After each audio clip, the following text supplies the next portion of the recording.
దాంట్లోనే ఇప్పుడు మీరు చూసినప్పుడు చాలా స్పష్టంగా మిత్రులు మాట్లాడారు.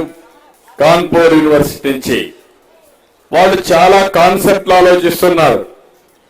ఈరోజు నేను ఒకటే వారిని కోరుతున్నాను, ఈ నియోజకవర్గాన్ని ఒక మోడల్ నియోజకవర్గంగా తయారు చేస్తాను. వాళ్ళు ముందుకు వచ్చారు, దానికి వాళ్ళు అభినందిస్తున్న గట్టిగా చప్పట్లు కూడా అందరూ అభినందించండి. ఒకటి, కరెంటు ఉత్పత్తి మనం గ్రీన్ ఎనర్జీకి పోతున్నాం, సోలార్ ఎనర్జీకి వెళ్ళిపోతున్నాం. దీనివల్ల చాలా లాభం వస్తుంది. అదే సమయంలో వర్షపు నీరుని భూగర్భ జలాలుగా మార్చాలి. వర్షపు నీటిని భూగర్భ జలాలుగా మనం మారిస్తే భూమి జలాశయంగా మారుతుంది. తద్వారా చెట్లు బాగా వస్తాయి. ఈరోజు మన నియోజకవర్గంలో చూస్తా ఉంటే 700 మీటర్ల లోపల నీళ్లు ఉన్నాయి. గుడిపల్లిలో అయితే 1200 మీటర్ల లోపల నీళ్లు ఉన్నాయి. 12 అడుగులు 12 అడుగుల్లో ఉన్నాయి. 1200 అడుగులు అంటే మీరందరూ గుర్తుపెట్టుకోవాల్సింది దగ్గర 400 మీటర్లు ఉంటుంది. అంటే ఇలాంటి వచ్చినప్పుడు కనీసం వర్షపు నీటిని భూగర్భ జలాలుగా మార్చుకోవడం ఒక ఎత్తైతే, ఈ రోజు నేను చెప్పాను రేపు జూన్ కంతా ఎట్టి పరిస్థితుల్లో అందరి నీవా పూర్తి చేసి కృష్ణా జలాలు కుప్పం నియోజకవర్గానికి వస్తాయి, తీసుకొస్తాం. ఆ నీళ్లు కానీ వస్తే పాలార్ నది కలిపితే 1-2 రిజర్వాయర్లు కలుపుకుంటే పూర్తిగా నియోజకవర్గంలో నీటి ఇబ్బంది ఉండదు. ఇంకో పక్క నేను కొత్త కార్యక్రమానికి ఆలోచిస్తున్నాను. అవసరమైతే పోలవరం ప్రాజెక్టు పూర్తి చేసి గోదావరి నుంచి కృష్ణాకి ఇప్పటికే నీళ్లు తీసుకొచ్చాం పట్టిసీమ ద్వారా. అక్కడి నుంచి నేరుగా Nagar Sagar right main canal తీసుకొస్తాం. అక్కడ ఒక ప్రాజెక్టు బొల్లాపల్లి కడతాం. అక్కడి నుంచి నేరుగా బనక చెర్లకు తీసుకొస్తే బనక చెర్లకు గోదావరి నీళ్లు వస్తే అందరి నీవ ద్వారా నీళ్లు కుప్పానికి వస్తాయని చెప్పి కూడా నేను మీకు తెలియజేస్తున్నా. ఎక్కడ గోదావరి ఎక్కడ కుప్పం, గోదావరి నీళ్లు మనకు వస్తాయంటే మీకు అందరికీ అనిపిస్తుంది ఇది కళ నిజమా అని ఆశ్చర్యం వేస్తుంది. కానీ ఇది కళ నిజమయ్యే సమయం తొందరలోనే ఉందని మరొకసారి మీ అందరికీ తెలియజేస్తున్నా. ఇలాంటి పట్టుదలతో మనం ముందుకు పోతున్నాం. నేను ఎప్పుడు కూడా మన నియోజకవర్గం నాకు అన్ని విషయాల్లో ఒక ఆదర్శం.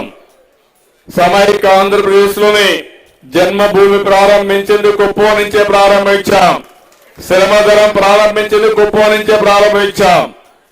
నాకు మీరు ఒక స్ఫూర్తి, మీకు నా మీద ఒక నమ్మకం.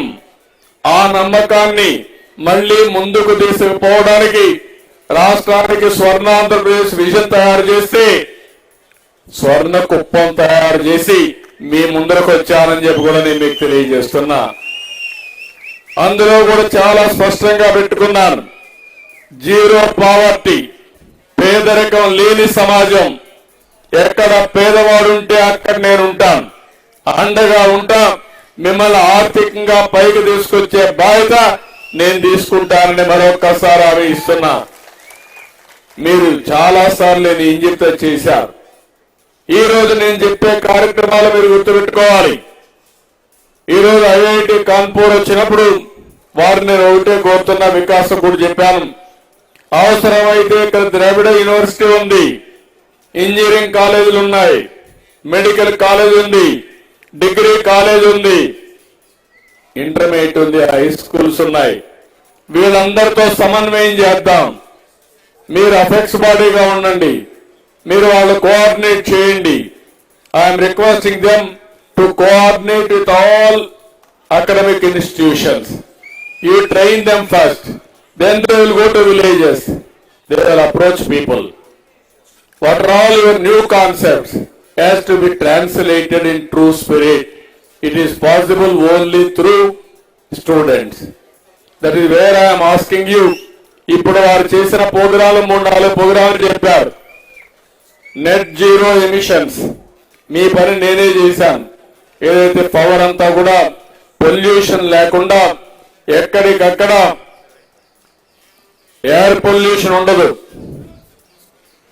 నేచురల్ ఫార్మింగ్ కూడా వెళ్తున్నా. నెక్స్ట్ మీటింగ్ నేచురల్ ఫార్మింగ్ అంటే ఎరువులు వేయకుండా, క్రిమి సంహారక మందు కొట్టకుండా ఆదాయాన్ని సంపాదించే మార్గం.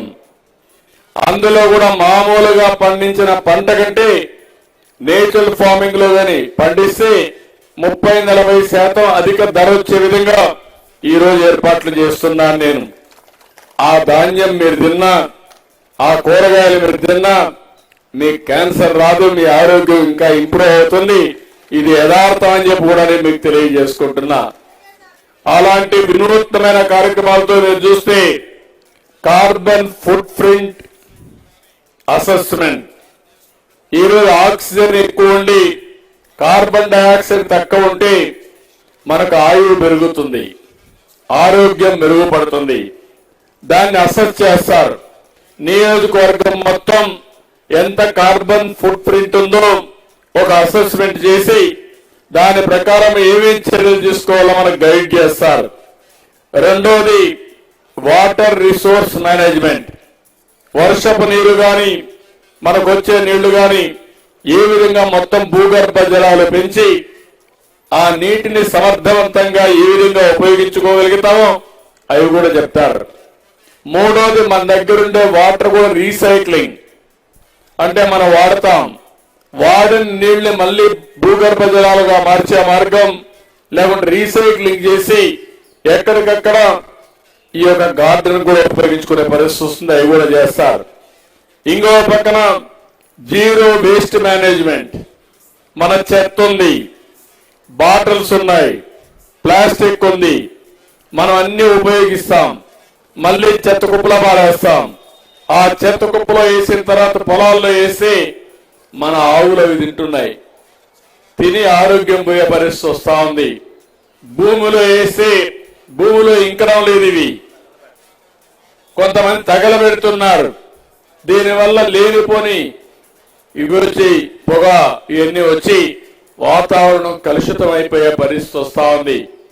అందుకని మొత్తం కూడా ఏదైతే ఉందో జీరో వేస్ట్ కాన్స్టిట్యున్సీ కింద ఏ వేస్ట్ వచ్చినా దాన్ని రీసైక్లింగ్ కానీ, వేస్ట్ నుంచి సంపద సృష్టించే విధంగా కాంపోస్ట్ తయారు చేయడం, చెత్త నుంచి ఎరువులు తయారు చేయొచ్చు, చెత్త నుంచి కరెంటు తయారు చేయొచ్చు. మీరు తయారు చేసే ప్లాస్టిక్ ని మళ్ళీ రీసైక్లింగ్ పంపించి కొత్త ప్లాస్టిక్ వస్తువులు తయారు చేయొచ్చు. మీరు పంపించే గాజు పెంకులన్నీ కూడా తీసుకుపోయి మళ్ళా గాజులు తయారు చేసే పరిస్థితి వస్తుంది, గ్లాస్ తయారు చేసే పరిస్థితి వస్తుంది. మన ఇంట్లో ఈ ఇంట్లో మీరు కానీ ఇల్లు కూల్చేసిన తర్వాత దాన్ని కూడా ఇసుక వేరుగా, రాళ్లు వేరుగా సెగ్రిగేట్ చేసి మళ్ళా ఉపయోగపడే పరిస్థితి వస్తుంది. అందుకనే వాళ్ళు చేసిన కార్యక్రమాన్ని మనస్ఫూర్తిగా అభినందిస్తూ జీరో వేస్ట్ కాన్స్టిట్యున్సీ కింద దేశంలోనే నెంబర్ 1 గా కుప్పం ఉండాలని నా ఆకాంక్ష. దాన్ని కూడా వర్కౌట్ చేద్దాం.